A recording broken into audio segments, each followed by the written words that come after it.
JEE aspirants 2025। तो मैं आया हूं आपके बीच कुछ ऐसा चीज डिस्कस करने के लिए जो बहुत ज्यादा इंपॉर्टेंट है आपके सिलेक्शन के लिए। तो मैं लेके आया हूं इनऑर्गेनिक का लास्ट 7 इयर्स का। 2025 में आप जा रहे हैं पेपर देने, 2025 में आप पेपर देंगे और 7 इयर्स का एनालिसिस लाया हूं। तो 2025 में 225 और 2+7 है और 7 ईयर का एनालिसिस लेके आया हूं, इसीलिए Thala for a reason, jokes apart. ठीक है, चलिए तो उस पर हम लोग बात नहीं करेंगे, हम लोग बात करेंगे लास्ट 7 इयर्स में हमें इनऑर्गेनिक केमिस्ट्री में कौन कौन सा चैप्टर पढ़ना है और कौन कौन सा चैप्टर को लेस वेटेज देना है, राइट। तो अपन बात करेंगे जो इंपॉर्टेंट है वो कुछ मैंने एनालिसिस सेल्फ एनालिसिस किया है और उस एनालिसिस में हमने क्या देखा है, देखिए आप सबसे इंपॉर्टेंट आप खुद समझ जाएंगे कि कौन सा। लेट्स सपोज 2018 का लेते हैं, 18 का एनालिसिस में देखेंगे तो कोऑर्डिनेशन कंपाउंड लगभग 5 क्वेश्चंस 2018 में आपको कोऑर्डिनेशन कंपाउंड से पूछा गया है। ठीक, तो ये बहुत बड़ा वेटेज है बेटा, जहां पर आप 32% में आपका सिलेक्शन स्टार्ट हो जाता है, आईआईटी में सिलेक्शन स्टार्ट हो जाता है एडवांस के अंदर। तो वहां 5 क्वेश्चंस बहुत बड़ा एक वेटेज लेके चलता है। तो अगर एक चैप्टर से 5 क्वेश्चंस आ रहा है, इसका मतलब बहुत ज्यादा इंपॉर्टेंट है ये चैप्टर। अगर केमिकल बॉन्डिंग से देखेंगे तो एक क्वेश्चन आ रहा है 2018 के अंदर, सॉल्ट एनालिसिस से एक क्वेश्चन आ रहा है, पी ब्लॉक से एक क्वेश्चन आ रहा है, डीएनए ब्लॉक से एक भी नहीं आया है, मेटलर्जी से 2 क्वेश्चन आया है और पीरियोडिक से एक भी नहीं आया। उसी तरह 2019 में चलेंगे बेटा तो देखो कोऑर्डिनेशन से एक क्वेश्चन आया, केमिकल से आया है, सॉल्ट से आया बेटा, पी ब्लॉक से आया, डीएनए ब्लॉक से आया, मेटलर्जी से नहीं आया और पीरियोडिक से भी नहीं आया। तो पीरियोडिक देख रहे होगे बेटा कम वेटेज है, यहां पर बिल्कुल वेटेज दिख नहीं रहा उसका। 2020 कोविड ईयर में देखो बेटा, तो कोविड ईयर में क्या हुआ, 2 क्वेश्चन कोऑर्डिनेशन, अगेन वेटेज देखो बेटा कोऑर्डिनेशन का। नेक्स्ट केमिकल बॉन्डिंग का क्वेश्चन कितना आ रहा है, 3 क्वेश्चन आ रहा है, सॉल्ट का देखो 3 आ रहा है बेटा, लेकिन P block 0, DNA block 0, metallurgy again 2 question और पीरियोडिक ना के बराबर 1 क्वेश्चन आया और उसके बाद बिल्कुल सुपड़ा है, बिल्कुल नहीं है बेटा पीरियोडिक। तो इसका मतलब क्या दिखता है कि हम अपना ज्यादा टाइम पीरियोडिक के क्वेश्चंस पे ना इन्वेस्ट करके हम उन चैप्टर से इन्वेस्ट करें जिस चैप्टर से ज्यादा वेटेज है। क्योंकि बेटा सिलेक्शन के लिए यहां पर अगर जेई एडवांस में अच्छे नंबर लाने तो कोई हमको 90% नहीं लेके आना है, हमें 50% लेके आना। तो हमें मोस्ट इंपॉर्टेंट जो चैप्टर्स है उनके ऊपर अच्छे अच्छे क्वेश्चंस करके लाना है। तो मैं आपको लास्ट में अनाउंसमेंट दूंगा कि हम क्या करने वाले हैं इस चैनल के ऊपर। अगर 2021 का देखिएगा बेटा तो कोऑर्डिनेशन कंपाउंड में 3 क्वेश्चन आया, अगेन देख रहे हैं वेटेज, देखिए बेटा बहुत वेटेज है इस चैप्टर का। मैं बार बार इसीलिए क्लास के अंदर बोलता हूं कोऑर्डिनेशन कंपाउंड को अच्छे से पढ़े। केमिकल बॉन्डिंग 0 आया है, फिर उसके बाद सॉल्ट एनालिसिस में देखिए बेटा 3 क्वेश्चन आया है, उससे पहले वाले ईयर में 3 लगातार 3 सवाल आ रहा है। तो सॉल्ट एनालिसिस 3 आया है, पी ब्लॉक से 1 क्वेश्चन आया है, डी ब्लॉक से बिल्कुल नहीं आ रहा। तो डी ब्लॉक को आप देखो वेटेज बिल्कुल है ना के बराबर है। मैं डी ब्लॉक में मैं बताऊंगा कि क्या जरूरत पड़ेगा आपको, मैं बताऊंगा डी ब्लॉक में क्या पढ़ना है। अगर आप देखेंगे अगेन 21 में तो आप देखिए बेटा मेटलर्जी से एक सवाल आ रहा है, पीरियोडिक पूरा सुपड़ा साफ। कहने का मतलब मेटलर्जी में वेटेज आपको साफ साफ दिख रहा होगा बेटा कि मेटलर्जी एक अच्छा लेवल ऑफ क्वेश्चंस आ रहे हैं। तो आप मेटलर्जी के 100-150 क्वेश्चंस अच्छे लेवल के आप क्वेश्चंस को एक बार ट्राई करें घर पे। अभी आपके पास लगभग 18 मई को आपका पेपर है जेई एडवांस का, तो उससे पहले आपके पास लगभग 1 मंथ है, 1 मंथ। और उस 1 मंथ में आप चाहें तो इन चैप्टर्स पे बहुत ज्यादा वेटेज ले सकते हैं, बहुत ज्यादा प्रैक्टिस कर सकते हैं इन क्वेश्चंस के, अच्छे लेवल ऑफ क्वेश्चंस को करना है आपको, पीवाईक्यूज करने हैं क्वेश्चंस को। अगर आप देखेंगे पी ब्लॉक का वेटेज नहीं है, बिल्कुल ना के बराबर, बहुत कम आ रहा है। अगर मेटलर्जी के बाद देखेंगे पी ब्लॉक है, सही है। अब यहाँ पीरियोडिक बिल्कुल नहीं पढ़ना है, डी ब्लॉक में ज्यादा टाइम नहीं इन्वेस्ट करना है बेटा। अगर आ गए तो कोई बात नहीं बेटा, क्या कर सकते हैं, लेकिन हम तो अभी वेटेज के हिसाब से अपना स्ट्रेटेजी अपन वो तैयार करेंगे जिस चैप्टर पे हमें ध्यान देना है। अगर 2023 में देखेंगे तो अगेन एक क्वेश्चन था कोऑर्डिनेशन कंपाउंड से बेटा, 4 सवाल था अगर देखोगे तो कुल मिला के अगर देखो तो बहुत सारे सवाल कोऑर्डिनेशन कंपाउंड से आ रहे हैं। केमिकल बॉन्डिंग से देखोगे तो अच्छा सा, और मैं आपको बताऊंगा केमिकल बॉन्डिंग कौन सा पढ़ना है। जैसे बहुत जगह कोऑर्डिनेशन केमिकल बॉन्डिंग में किसको बोल रहा हूँ, एमओटी को बोल रहा हूँ, ठीक है। मैं पी ब्लॉक किसको बोल रहा हूँ, ऑक्सी एसिड सिलिकेट्स, ये सब अलग है, पी ब्लॉक की बातें कर रहा हूँ, एनसीईआरटी की बातें के हिसाब से मैंने ये बनाया है, सही है। तो केमिकल बॉन्डिंग में इंपॉर्टेंट जो क्वेश्चन आ रहा है एमओटी के ऊपर आप देखोगे तो जैसे क्या अनपेयर्ड, कौन पैरामैग्नेटिक कौन डायमैग्नेटिक, कितने अनपेयर्ड इलेक्ट्रॉन है ना। कोऑर्डिनेशन कंपाउंड और एमओटी को मिलकर बहुत सारे सवाल करके इसमें से किसमें पैरामैग्नेटिक है, कौन सा कॉम्प्लेक्स, कौन सा मॉलिक्यूल पैरामैग्नेटिक है, ऐसे क्वेश्चन आ रहे हैं। तो मिक्स करके सवाल पूछा जा रहा है। मैं आपको बताऊंगा क्या क्या क्वेश्चंस आए हैं पिछले 7 साल में, मैंने बहुत एनालिसिस किया इसके ऊपर कि क्या सवाल जेई एडवांस का एक क्या आइडियोलॉजी है, किसके ऊपर वो क्वेश्चन पूछना चाह रहा है और किस तरह के क्वेश्चंस बच्चों से पूछता है। कि बहुत ज्यादा टफ तो नहीं पूछा है, बिल्कुल बहुत ज्यादा टफ तो इनऑर्गेनिक में नहीं पूछा जाता है, लेकिन जो वेटेज वाइज है मैं आपको बता रहा हूं। तो आपको पीरियोडिक टेबल के ऊपर ज्यादा टाइम नहीं आपको इन्वेस्ट करना है कि आप ionisation, electron affinity, atomic radius के ऊपर बहुत सारा, जैसे आप 2-2 4-4 घंटे आप इसके ऊपर इन्वेस्ट कर रहे हैं और क्वेश्चंस बना रहे हैं 5-5 सवाल, इससे बेटर है कि आप सॉल्ट एनालिसिस, कोऑर्डिनेशन कंपाउंड इनको कीजिए। क्योंकि बेटा सिलेक्शन के लिए सिर्फ 32% चाहिए, तो अभी आपके पास, आपको क्या 30% 32% चाहिए, तो आपको अभी इस टाइम में 1 मंथ में आपको उन्हीं क्वेश्चंस को करना चाहिए जो बहुत अच्छे लेवल के हो क्वेश्चंस, अच्छे लेवल के क्वेश्चंस। अच्छा, अब आगे बात करते हैं, तो इनमें हमको इतना पढ़ना नहीं। डी ब्लॉक में भी आप देखो पूरा साफ है। डी ब्लॉक में आपको 2 ही चीज पढ़ना है। एनसीईआरटी का लास्ट पेज जाइए, KMnO4 के बारे में पढ़िए, KMnO4 और K2Cr2O7 के पढ़िए, जो हम सॉल्ट एनालिसिस के अंदर पढ़ते हैं। तो KMnO4 और K2Cr2O7 के बारे में अच्छे से आप एनसीईआरटी से कैरी फॉरवर्ड कीजिए उसको, और उसके सॉल्ट एनालिसिस में एप्लीकेशंस आते हैं। दूसरा चीज, अगर आपको डीएनए ब्लॉक में पढ़ना है तो आप कुछ डेटाज ले सकते हैं, इंथैल्पी ऑफ एटमाइजेशन का, हाइड्रेशन एनर्जी का, इलेक्ट्रोड पोटेंशियल का। इनका डेटा आप ध्यान से देखिएगा बेटा, इनका डेटा को दिमाग में आप रखिए, क्योंकि इसके यूजेस करके वो क्वेश्चन पूछेंगे, बट डायरेक्टली इनसे सवाल नहीं पूछते।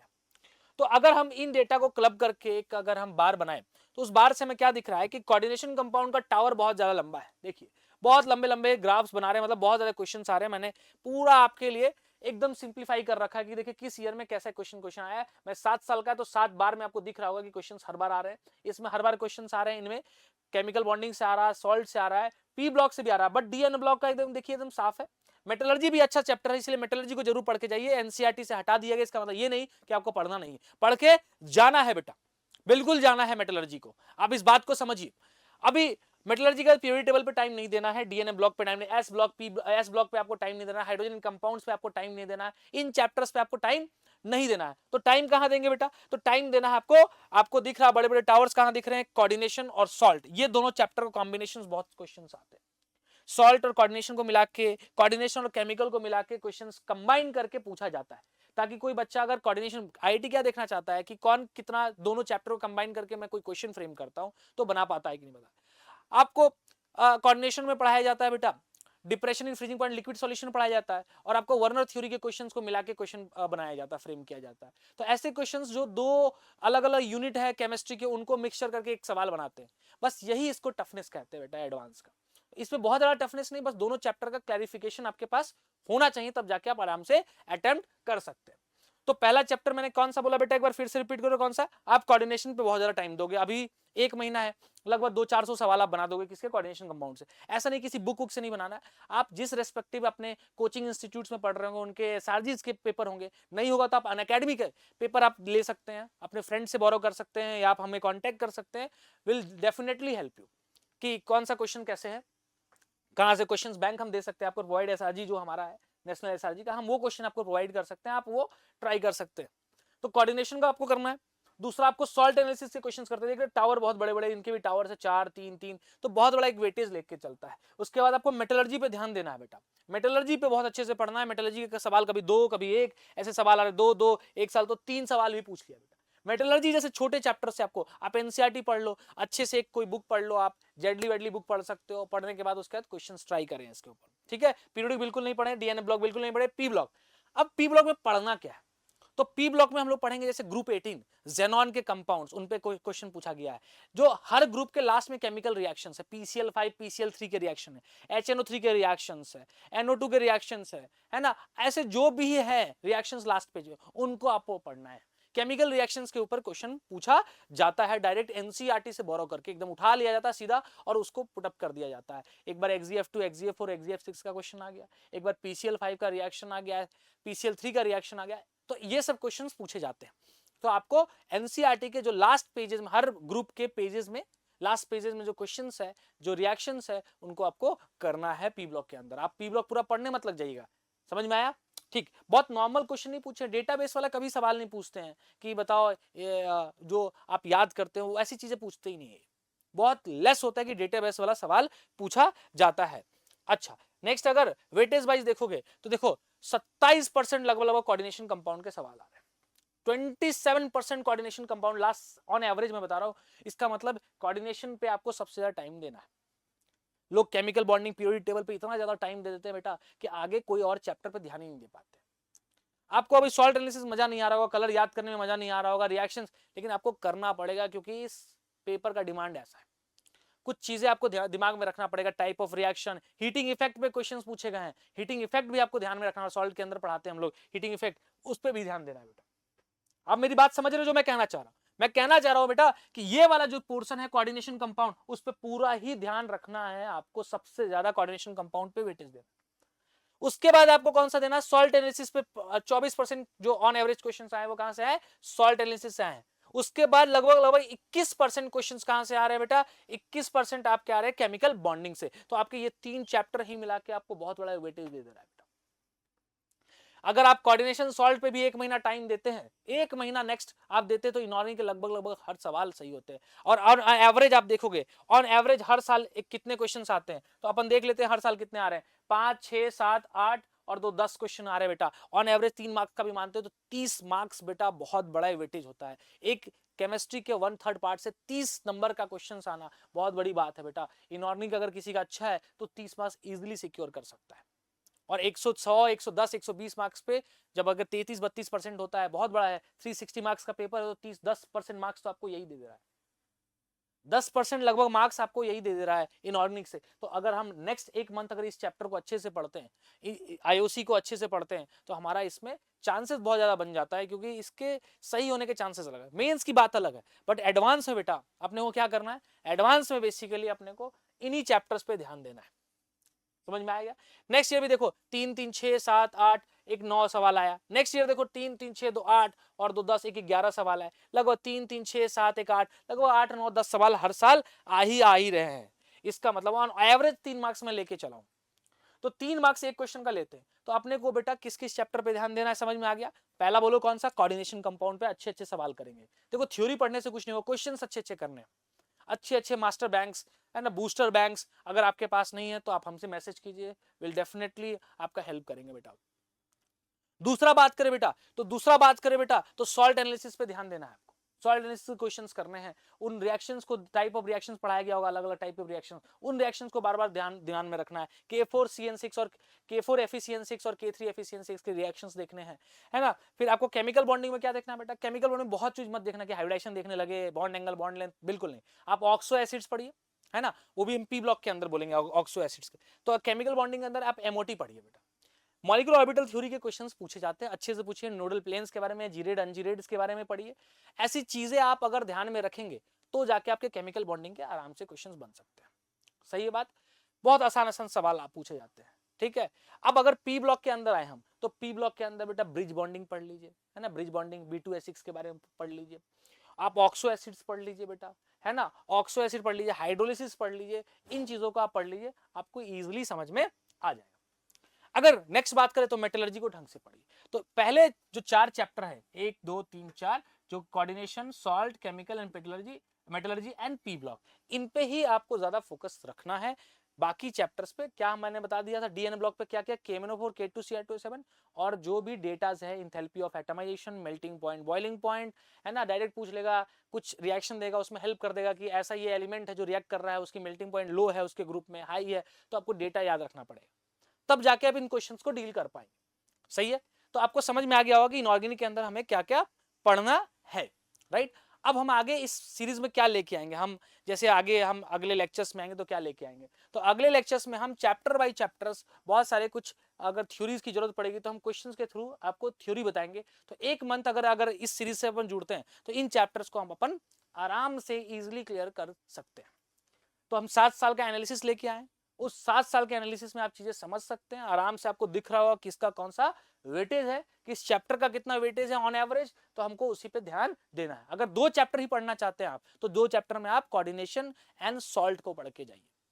सॉल्ट में भी क्वेश्चन पूछे जाते हैं, तो बहुत ऐसा नहीं, देखिए एडवांस के अंदर क्या होता है बेटा, एडवांस के अंदर डी ब्लॉक के कुछ डेटा उठा के रिएक्शन, केमिकल रिएक्शन दे देंगे कि ये वो मेटल है जिसका मेल्टिंग पॉइंट हाई था, या इंथैल्पी ऑफ एटमाइजेशन बहुत हाई था, हाइड्रेशन एनर्जी उसके ग्रुप में लो था, या इलेक्ट्रोड पोटेंशियल इसकी एकदम नेगेटिव है, ऐसा कुछ हेल्प करके आपको रिएक्शंस को करवाए।